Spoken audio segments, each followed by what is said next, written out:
Karena itu pergilah, jadikanlah semua bangsa muridku. Baptislah. Dan misi itu begini, perintahnya. Karena itu pergilah. Misi itu begini, perintahnya.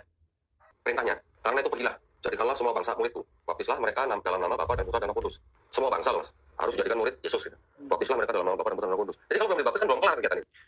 Don Di Tan sendiri mengatakan untuk Islam tidak boleh tafsir Kristen dalam arti Alkitab. Begitupun Kristen tidak boleh tafsir Al-Quran. Jadi dalam istilah itu cross.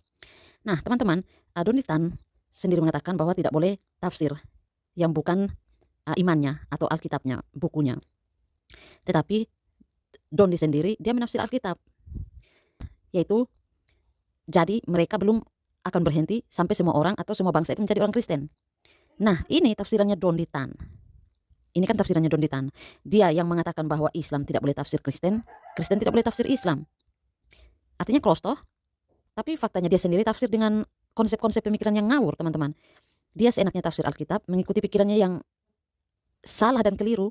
Jadi Don Di Tan itu dia kasih framing seakan-akan orang Kristen itu mengharuskan semua orang atau semua bangsa menjadi Kristen atau menjadi murid Yesus.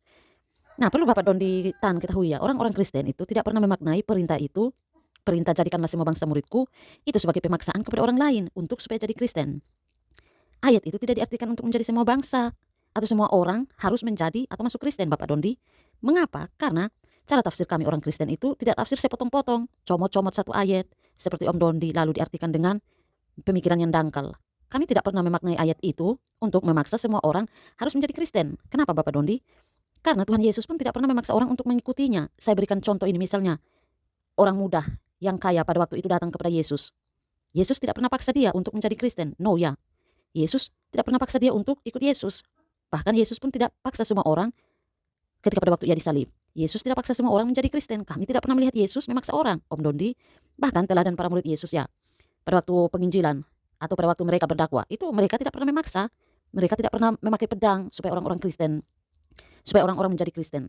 Contoh misalnya Thomas, waktu Thomas pergi penginjilan ke India, dia tidak pernah membawa pasukan khusus atau membawa pedang atau senjata untuk paksa-paksa orang India supaya orang India menjadi Kristen. Begitupun dengan murid-murid yang lainnya seperti Markus penginjilan ke Mesir. Jadi murid-murid Yesus tidak berperang ya Om Dondi, tidak berperang sehingga memeluk agama Kristen atau menjadi orang Kristen. Yang memaksa orang untuk menjadi Kristen itu Om Dondi. Yang memaksa orang untuk menjadi Kristen itu Om Dondi sendiri. Kenapa? Karena tafsiran Om Dondi lah yang membuat Om Dondi bingung. Karena tafsiran Om Dondi salah, maka Om Dondi sendirilah yang membuat diri Om Dondi tersesat. Justru kalau Om Dondi baca baik-baik ya, dalam ayat itu Om Dondi dapat melihat dan akan tahu siapa Yesus itu sesungguhnya. Dari perintah Yesus ini, jadikanlah.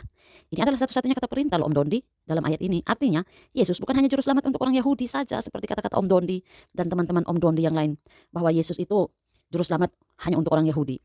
No ya Om Dondi, Yesus adalah juru selamat semua orang, semua bangsa, termasuk untuk Om Dondi. Walaupun Om Dondi tidak mau mengakuinya, itu hak Om Dondi dan tidak dipaksakan juga untuk Om Dondi harus menjadi Kristen.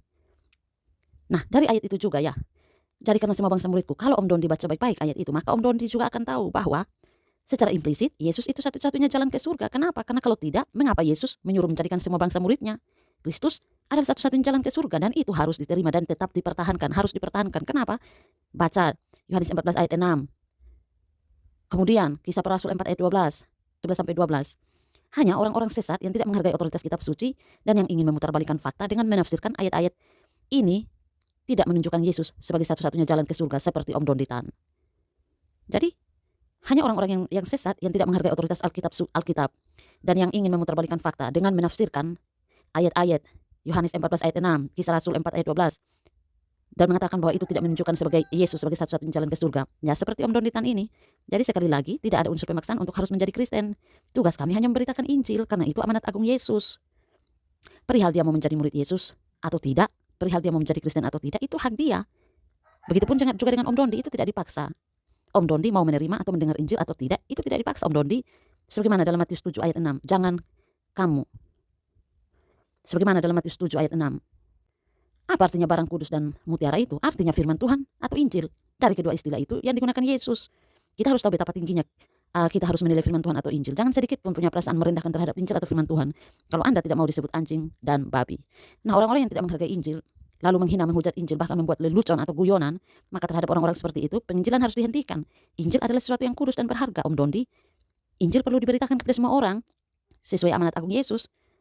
kepada orang jahat atau orang yang belum percaya, tetapi tidak dipaksakan untuk orang itu harus menjadi Kristen atau menjadi murid Yesus. Kalau mereka menghinanya atau menolak, kalau mereka menghina Injil atau menghina firman Tuhan, maka penginjilan harus di-stopkan atau harus stop memberitakan Injil kepada orang-orang itu. Tetapi tidak semua juga orang yang tidak percaya Kristus atau menolak Injil itu dianggap sebagai anjing dan babi, ya Om Dondi. Hanya mereka yang menghinanya bisa dianggap seperti itu, seperti anjing dan babi. Jadi sekali lagi tidak ada unsur pemaksaan ya Om Dondi untuk menjadi Kristen. Kalau ada yang menolak maka harus stop. Kita harus bisa melihat, coba kita bisa melihat dalam Matius pasal 10 ayat 14. Kemudian ayat 23, kita bisa melihat dalam Matius pasal 10 ayat 14, ayat 23. Di situ ada instruksi Yesus. Instruksikan murid-muridnya untuk tidak tinggal. Kita bisa melihat dalam Matius pasal 10 ayat 14, ayat 23. Instruksi Yesus kepada murid-muridnya untuk tidak tinggal terlalu lama di tempat-tempat yang menolak pemberitaan Injil. Dan itu dituruti juga oleh Paulus. Om Doni bisa lihat dalam Kisah Para Rasul 13 ayat 45 sampai 46. Kemudian Kisah Para Rasul 18 ayat 5 sampai 6. Kemudian Kisah Para Rasul 28 ayat 23 sampai 28. Titus 3 ayat 10 sampai 11. Kemudian Amsal 29 ayat 1. Dan Tuhan sendiri akan menarik Injil atau firman-Nya dari orang-orang yang tidak menghargainya. Matius 7 ayat 6. Baca. Jadi pesan saya, semoga Om Dondi bertobat secepatnya.